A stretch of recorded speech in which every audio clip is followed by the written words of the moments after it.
আমাদের অনেকটা ধারণা থাকে যে নার্সিং হোম বা প্রাইভেট সেক্টর মানেই টাকা ছাড়া ট্রিটমেন্ট সম্ভব নয়।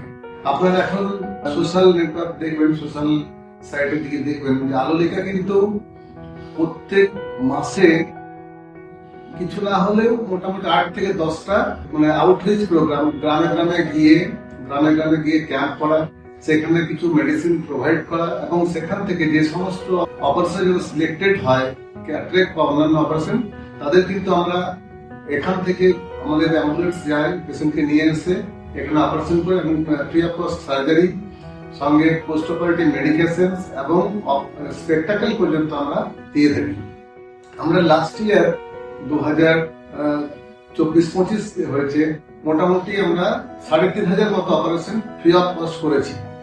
এটা কিন্তু আলোলিকার একটা ভালো দিক, বা আমরা সমাজের জন্য মানুষের জন্য কিছু করতে পারে আমরা নিজেদেরকে গর্ববোধ করি।